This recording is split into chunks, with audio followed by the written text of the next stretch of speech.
Bayangkan, seorang pelatih tim nasional Arab Saudi yang datang dari negara yang pernah berstatus sebagai raja sepak bola Asia, memberikan peringatan keras pada publik mereka yang dinilai berekspektasi terlalu tinggi dan cenderung menganggap remeh kedalaman skuad Indonesia.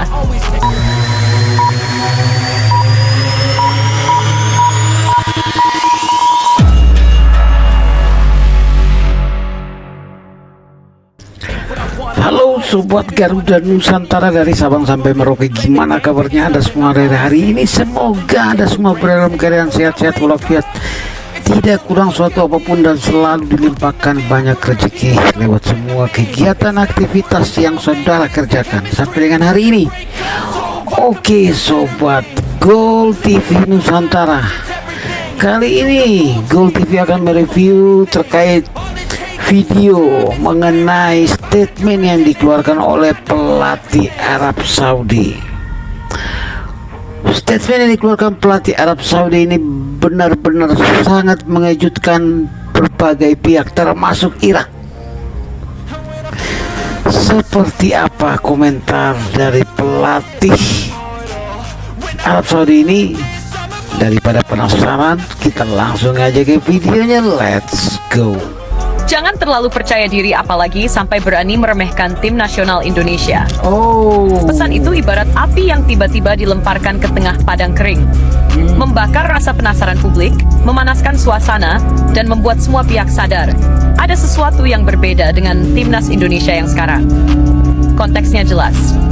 Indonesia, Arab Saudi, dan Irak, mereka akan sama-sama terjun di ronde 4 kualifikasi Piala Dunia yang hanya akan memperebutkan satu tiket langsung ke Piala Dunia.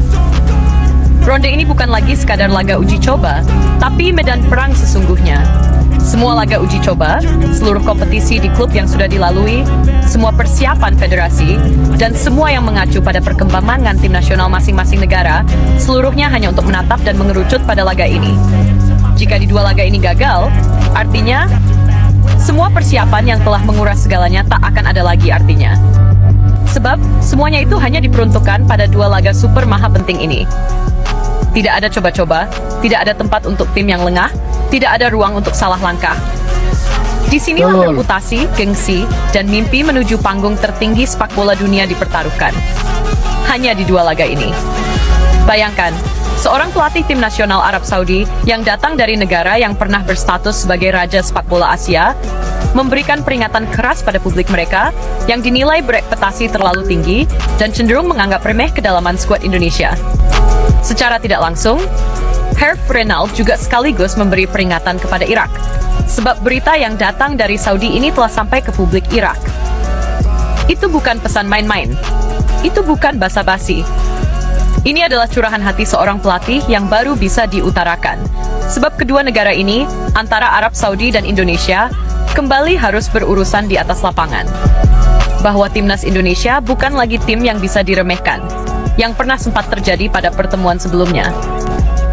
Herve Renald, seorang pelatih berpostur tinggi besar dan terlihat beringas dan sangat keras saat melatih. Walau ia terlihat tegas dan garang, namun ia pribadi yang santun dan tenang. Ia juga dikenal sebagai salah satu pelatih yang sangat jarang protes pada kinerja wasit di lapangan. Herve Renald, sesosok pelatih yang bijak dalam menilai serta profesional dalam bekerja. Tak hanya itu, ia bahkan pelatih yang belak-belakan jika bicara, namun selalu sesuai dengan fakta. Ia tak segan-segan memuji lawannya jika performa anak asuhnya dinilai buruk. Ia juga dikenal sebagai sosok pelatih yang menghormati semua lawannya di lapangan. Tak hanya itu saja, walau ia memang sosok yang tegas saat melatih, namun ia juga sangat objektif dalam menilai apapun, sesuai dengan pandangannya serta fakta di lapangan. Momen itulah yang mengubah segalanya. Momen di mana pelatih Arab Saudi gagal memetakan kedalaman skuad Garuda. Tim yang sebelumnya digadang-gadang lolos langsung ke Piala Dunia bersama Jepang, namun harus kembali berjibaku di putaran 4 yang penuh dengan tekanan dan ketidakpastian. Kenapa Arab Saudi bisa sampai pada titik ini? Kita tarik kembali ke ronde 3. Saat itu, Arab datang dengan keyakinan tinggi. Mereka membayangkan kemenangan yang mungkin bisa diraih dengan mudah, sama seperti saat Arab Saudi menjadi tim kejutan besar saat mereka mengalahkan Argentina di Piala Dunia edisi lalu. Mereka pikir, mengalahkan Indonesia akan jauh lebih mudah dari apa yang dibayangkan saat menghadapi tim-tim di Piala Dunia 2022 lalu. Sebelum pertemuan itu terjadi, ambisi dan keyakinan itu begitu tinggi di bayangannya untuk mengalahkan Indonesia. Memang harus menggunakan tenaga, namun tenaga itu tak seberapa. Mungkin gambarannya semudah menendang pintu yang sudah setengah terbuka. Namun kenyataannya justru menampar sangat keras. Seolah tamparan keras itu membangunkannya dari mimpi yang begitu indah. 2 kali berjumpa Indonesia, Arab Saudi dibuat frustrasi. Apa yang dibayangkan saat melawan tim-tim besar di Piala Dunia akan jauh lebih mudah untuk mengalahkan Indonesia. Namun, ternyata mereka tidak sedang menghadapi tim yang gugup, panik, ceroboh, tim yang kakinya akan gemetar saat baru melihat lambang Arab Saudi di lapangan. Ternyata, apa yang mereka hadapi tidak seindah apa yang dibayangkan. Mereka tersadar, tim yang mereka hadapi adalah tim yang solid, taktis, dan bermental baja. Walau tim itu baru dibentuk, namun market value serta kualitas Indonesia di atas lapangan tidak akan bisa berbohong. Hasilnya, Arab Saudi yang awalnya penuh percaya diri, pulang dengan kepala tertunduk. Itulah titik balik. Itulah momen ketika semua peta kekuatan yang ada di kepala mereka runtuh seketika. Dan ternyata mengubah segalanya hingga 180 derajat. Pesan Herve Renald pada publik Saudi mampu menarik perhatian Federasi Irak. Ketika Herve Renald memberi pengertian kepada publik Arab Saudi, Irak pun mulai mencerna dan merasakan pesan itu. Intinya sederhana. Jika kami, yang sudah terbiasa menghadapi tim-tim kelas dunia saja, bisa dibuat kerepotan bahkan harus kalah. Apalagi kalian. Pesan ini bukan hanya memperingatkan, tapi juga seolah menguji mental Irak. Apakah mereka sudah benar-benar siap di ronde 4 menghadapi Arab Saudi sudah berkali-kali mengalahkan Irak? Sekaligus menghadapi Indonesia yang kini berbeda total dari versi lama yang pernah mereka hancurkan. Sebelumnya, Irak sangat yakin akan mengatasi Indonesia di putaran 4. Irak merasa lebih mengantisipasi Arab Saudi. Mereka berfokus untuk mencari solusi agar dapat mengalahkan Arab Saudi yang sudah berkali-kali mengalahkan Irak, di laga tandang maupun kandang. Sebab, Irak merasa mereka sudah mengalahkan Indonesia 2 kali di ronde 2, dan kurang lebihnya, Irak mungkin akan menggunakan cara yang sama di ronde 4. Jika kita menoleh ke belakang, Irak punya memori indah ketika menghadapi Indonesia. Tahun lalu, di Basra, Indonesia kalah telak 5-1. Di leg kedua, bermain di kandang sendiri di Gelora Bung Karno, di hadapan puluhan ribu supporter fanatik, Garuda kembali dihajar tanpa balas, kalah 0-2. Itu adalah periode kelam. 2 kekalahan beruntun yang memukul mental dan harga diri. Media asing bahkan sempat menjadikan timnas Indonesia bahan candaan. Atas kekalahan, di ronde 2 itu, sejumlah media luar mereka menyebut, ambisi Indonesia terlalu besar untuk menggapai Piala Dunia, berbagai cara ia tempuh demi impian itu. Namun impiannya justru semakin menjauh. Kalimat yang memang sesuai fakta pada saat itu, namun terlalu menyakitkan untuk didengar.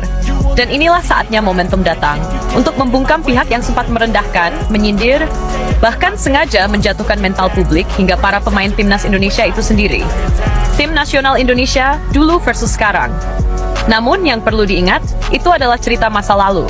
Cerita sebelum transformasi besar terjadi. Dulu, Indonesia hanya punya segelintir pemain berkualitas yang menjadi tumpuan. Sekarang, kita memiliki jajaran pemain elit yang tersebar di berbagai liga Eropa, Asia, hingga Amerika. Mari kita runutkan. Di tembok terakhir, ada 2 kiper kelas dunia. Emil Audero dari Serie A Italia dengan pengalaman menghadapi striker top dunia. Dan Martin Paes, penjaga gawang dengan refleks kilat yang bisa mematahkan peluang lawan dalam sekejap. Di lini tengah pertahanan, berdiri Joey Pelupesi, gelandang cerdas yang selalu ada di mana-mana, dengan insting membaca arah permainan secepat kilat, serta penghancur pola permainan lawan di lini tengah yang tak kenal ampun. Di sektor kiri pertahanan ada Calvin Verdonk. Bukan hanya tangguh saat bertahan, agresif dan responsif tinggi, juga memiliki umpan silang akurat yang mematikan. Bahkan bisa langsung mengubah arah pertandingan. Di lini depan, jika kondisinya semakin membaik, maka akan ada Ole Romeni, penyerang dengan insting predator, mampu menciptakan gol bahkan dari situasi yang dianggap tidak berbahaya. Setiap kelengahan lawan akan langsung dibayar tunai dengan gol Ole Romeni. Di pusat permainan ada Tom Hay, Otak serangan yang pandai mengatur tempo dan menciptakan ruang.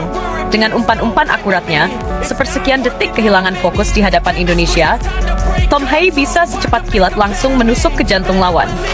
Bahkan itu bisa terjadi kapan saja sepanjang laga masih berjalan.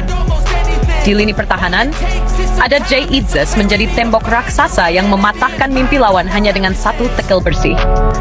Dan jangan lupakan, di pinggir lapangan berdiri Patrick Kluivert, legenda Belanda, pemenang Liga Champions yang kini menyalurkan seluruh pengalamannya untuk mengasah skuad Garuda menjadi tim yang berani menguasai bola. Disiplin, tenang, tapi mematikan. Arab Saudi tahu, sedangkan Irak baru menyadari. Arab Saudi bicara bukan karena iseng. Mereka paham Irak akan menghadapi Indonesia yang bukan lagi tim yang gugup saat ditekan. Bukan lagi tim yang hilang arah saat menguasai bola. Kini, Indonesia tak lagi sama dengan periode yang lalu. Indonesia saat ini sangat kuat saat menguasai bola, bermain rapi, sabar. Namun, jika lawan kehilangan fokus, Indonesia akan langsung menusuk. Walau setiap lini pemain Indonesia memiliki skill individu, namun permainan Indonesia juga mengandalkan kekuatan kolektif, memanfaatkan lebar lapangan. Indonesia bisa menyerang dari sisi kiri, dari sisi kanan, bahkan serangan Indonesia dari tengah lapangan juga sangat berbahaya. Dan semua kuncinya ada pada motor serang Indonesia. Untuk melawan Indonesia, sepanjang laga 90 menit tanpa jeda, dituntut wajib fokus penuh. Tak terbayang, begitu sulitnya fokus sepanjang 90 menit penuh. Tak hanya fokus, selain dituntut fokus penuh, juga harus berpikir lalu bertindak, dan tak boleh melakukan kesalahan passing. Sedikit saja umpan error, Indonesia selalu siap menghukum setiap kesalahan lawan. Media Irak yang dulunya begitu optimis, kini mulai mengubah narasinya. Mereka mulai memperingatkan tim sendiri untuk waspada. Sebab, perjalanan Irak di ronde 3 tidak seindah bayangan. Dari 10 laga, Irak hanya meraih 4 kemenangan, 3 imbang, dan 3 kekalahan. Mereka finish di posisi ketiga grup B, di bawah Yordania dan Korea Selatan, dengan 15 poin.